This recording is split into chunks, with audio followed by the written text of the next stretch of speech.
Welcome back guys. आयो सबैजना सन्चै हुनुहुन्छ होला, म पनि सन्चै नै छु। र आज चाहिँ म गइरहेको छु।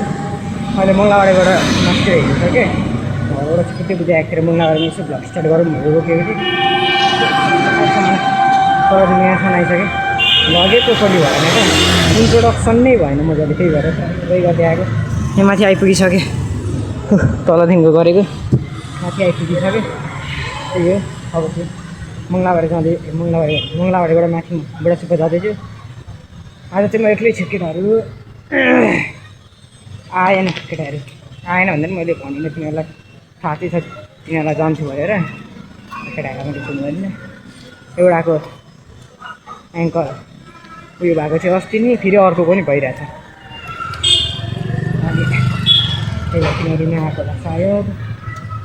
अब चाहिँ म माथि गएर भेट्छु। अब रनिङ गर्दाखेरि त गाह्रो हुन्छ नि त भ्लग गर्नु, त्यही भएर एकचोटि माथि गएर भेट्छु। त्यही राइट। आज चाहिँ मैले अलिक छिट्टै त्यो रनिङको टाइममा स्टार्ट गरेको थिएँ नि त। अनि बुढासुब्बा पुग्नुभन्दा अगाडि नै 5 किलोमिटर भयो। 5 किलोमिटर चाहिँ अब मैले 24 मिनट 19 सेकेन्डमा कम्प्लिट गरेको छु। हिजो चाहिँ मैले 5 किलोमिटर 24 मिनट 27 सेकेन्डमा कम्प्लिट गरेको थिएँ भने आज चाहिँ अलिक छिटो भयो। दिनदिनै हल्का हल्का इम्प्रुभ हुँदैछ। जो ट्रेनिङको काम त लाग्नु पऱ्यो नि त।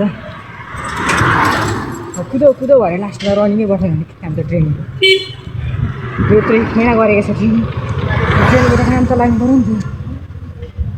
त्यही हो। सुरुमा 30 भन्दा उता आइपुग्ने मान्छे अहिले कति सुरुचोटि कति 35 लागेको थियो होला। 35 मिनट कि कति लागेको थियो। त्यहाँदेखि गर्दै अब भोलि फ्राइडे, पर्सि सटरडे, पर्सि छ रनिङ कम्पिटिसन। कति लगभग 1 महिना ट्रेनिङ गरेँ होला मैले। तर 1 महिना लगातार चाहिँ दिन सकिनँ। अब कति एक हप्ता छैन, त्यस्तै 7 दिन जति चाहिँ ग्याप भयो होला। त्यही रेगुलर। तर त्यो 6-7 दिनमा पनि बिहान ग्याप भएको बेलुका गरिनै जान्थेँ। यो अस्ति बिचमा चाहिँ गरेको थिइनँ। तर त्यही बल भएको ठाउँमा आइपुग्यो। लिप्स इम्प्रुभ चाहिँ हुँदैछ।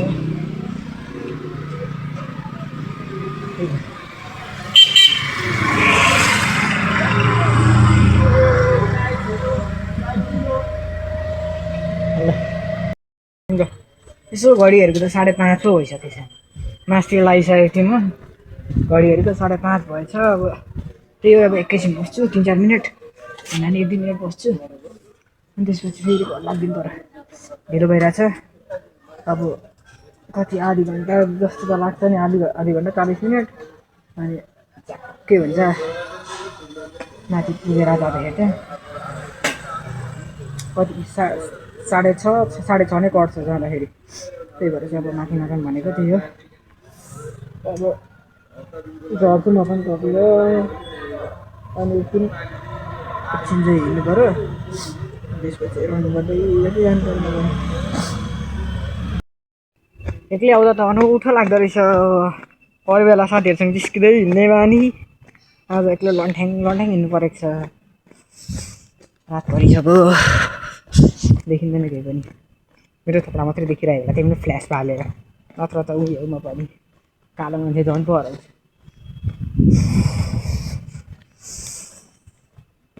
अरू बेला बिहानको रातिमा आइन्थ्यो, आज अब बेलुकाको रातिमा। हिँड्नु त उज्यालोमै हिँडेको, तर अब त्यस्तै हो जाडोमा छिट्टै आउँदो भइहाल्छ। क्यामेरामा त नहेर्नु पऱ्यो यार, क्यामेरामा हेऱ्यो भने अगाडिको बाटै नदेखिँदो रहेछ।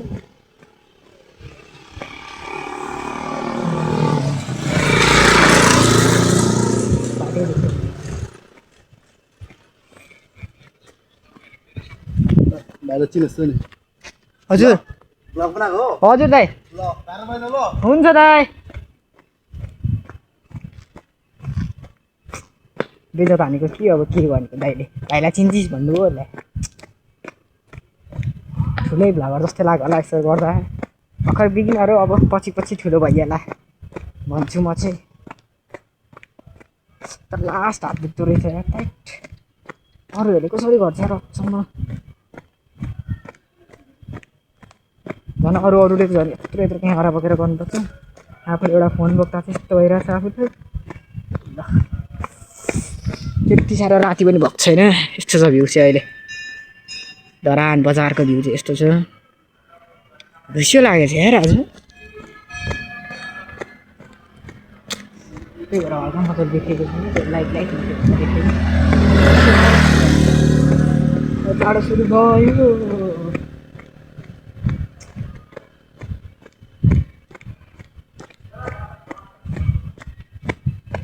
अब त म पनि त्यही अब भोलि त रेस्ट गर्नु पर्यो गयो पर्सिको रनिङको लागि भोलि पनि कुदेर फेरि थला पऱ्यो भने छैन अब भोलि क्याम्पसम्म चाहिँ गई झोला घोपा अनि त्यहाँसम्म गयो रेस्ट पर्सिको लागि अनि त्यहाँदेखिको चाहिँ आइँदैन होला अब मन्दिर ल ठिक छ है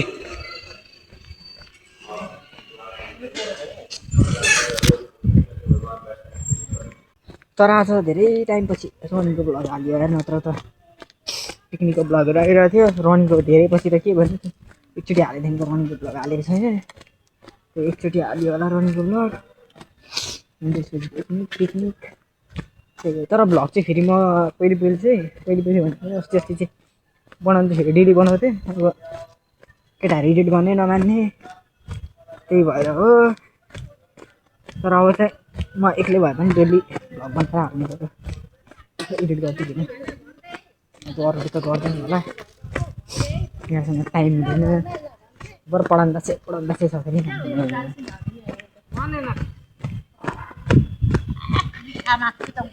लास्ट पढाउँदा चाहिँ एउटाको बिहे लिएर कति आएको थियो एउटाको चाहिँ बिहे आएको थियो एउटाको चाहिँ ए नै राख्नु चाहिँ के हो देखिँदैन त यार थैट मलाई चाहिँ अझै म सेता दन्तकालीको बाटो आएर सिडीको बाटो आउँदैछु आँखामै त्यो फ्ल्यास बालेर क्या त्यो फ्ल्यास नबाल्दाखेरि त अनुहारै देखिँदैन आँखामै फ्ल्यास यहाँ देख्छु कि छैन बाटो हल्का यस्तो पर्दा चाहिँ देखिँदो रहेछ एक दिनपछि रनिङको ब्लग आयो तर फेरि रनिङ चाहिँ फेरि गरिँदैछ म चाहिँ बिहान नगएँ बेलुका नगएको थिएँ जाँदैछु जान्छु केटाहरू चाहिँ बिहान जाँदै थियो आइसकेपछि 2-3 दिन अस्ति गएन त्यसको त्यो खुट्टा मर्केर केटा 2-3 दिन गएन मैले चाहिँ जाँदै थियो अनि अस्ति त्यो त्यसको पनि खुट्टा उयो भएर त्यो एक दिन लिभ गरेर त्यसले पनि त्यो दिन चाहिँ म बेलुका चाहिँ गएको थिएँ बिहान पनि गइनँ म पनि बिहान त गइनँ बेलुका चाहिँ भ्लग बनाएर कति 10-15 मिनट भएको थियो होइन 10-15 मिनट भिडियो भएको छ दन्तकालीदेखि तल भएपछि त त्यो भएनदेखिको त त्यो हात दुखेर हल्का तल गरेको थिएँ आधी त मनमारै देखेको थियो अब आधी त त्यतिकै काटेर खालिहाल्नु पऱ्यो फेरि सुरु गर्दै छिटो भइहाल्छ छोटो के हाल्नु हालेर सिकाउने हाल्नु यति त्यस्तो भइरहेको आधी मात्रै अन्त देखिरहेको हो दन्तकालीसँग छिट्याएको थियो त्यहाँनिर हात दुखेर हल्का यस्तो भएछ आधी घन्टामा मात्रै देखिरहेको थियो त्यत्रो मिहिनेत अब गयो के गर्नु कलेज पनि आइपुग्यो लास्ट दिख्ने रहेछ टेन्सन लाग्नु थाल्यो यार मलाई त अब पछि के गरी ठुलो भ्लगर भइहाल्यो भने म ठुलो क्यामेरा बोक्दा त हात त जाने रहेछ यार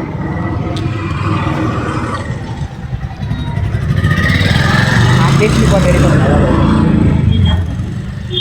राइट ह्यान्ड बेच्नु पर्ने रहेछ लेफ्ट भन्नु किन भन्छ प्लास्टिक ल रनिङ गर्ने भनेको पब्लिकदेखिको यहाँ एम्स कलेज आइपुग्नु अझै रनिङ गरेको थिएँ फेरि भ्लग बनाउनु पऱ्यो नि आधी मात्रै देखेको थियो अब चाहिँ डाइरेक्ट बङ्गालहरू पुगेर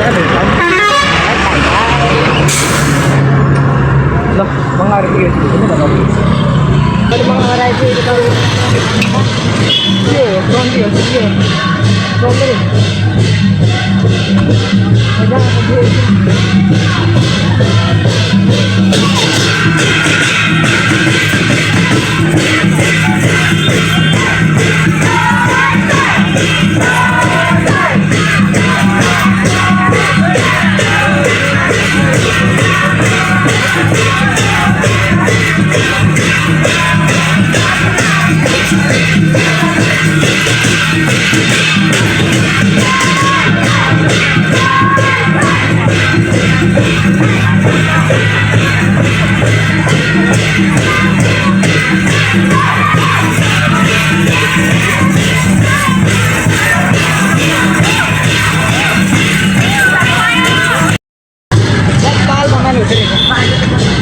बच्चादेखिको बुढोसम्म सबैजना नाच्नु छ बच्चाहरू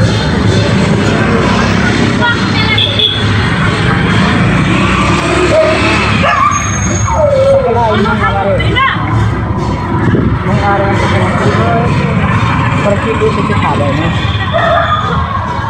साइकल आउनु आँटेको छ होइन पैसा दिएको हुन्छ साइकल होला नि त आफ्नो घर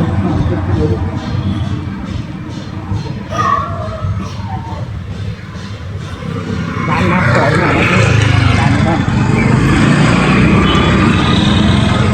धान नाच्छ कति लिम्बूको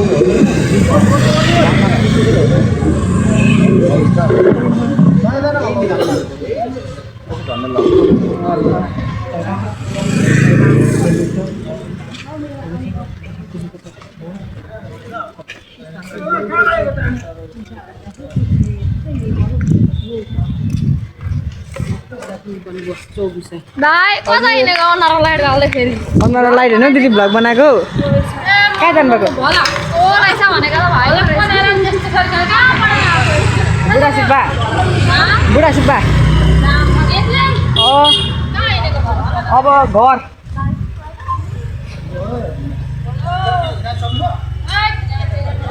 अब पुग्नु पर्छ होला फेरि कति ढिलो हुन्छ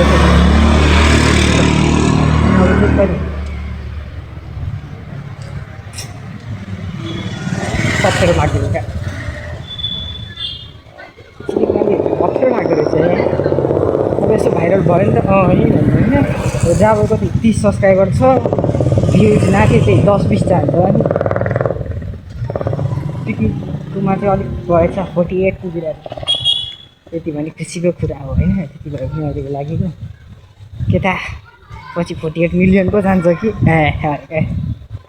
ल अब घरमा पुगेर भेटौँ र गाइस अब चाहिँ घर पनि आइपुग्न आँटिसक्यो मेरो त के भएको हो अघि जाँदा 1 किलोमिटर कति 5 मिनट 1 सेकेन्डमा भएको थियो होला कम्प्लिट 1 किलोमिटर अहिले यसो हेर्छु त 4 मिनट 56 सेकेन्डमा कम्प्लिट भयो त्यो बाटो उकालो भएर हो कि स्पिड कुदेर हो कि स्पिडमा फरक परेको त त्यो त अघि जाँदाखेरि त बाटो उकालो थियो नि त त्यो पनि होला अनि ओह्रालोमा त त्यही हो बिस्तारै कुदैन स्पिड हाइकिनै हालिन्छ त्यही भएर चाहिँ होला अब त्यो घर पनि आइपुग्न आँटिसक्यो घर पनि धेरै लामो भयो होला अब चाहिँ घर पनि आइपुग्न आँटिसक्यो भ्लग पनि धेरै लामो भइसक्यो होला आजको लागि यति नै यो भ्लगलाई म यहीँ अन्त्याउन चाहन्छु अब अर्को भिडियोमा भेटौँला thank you so much for watching bye bye guys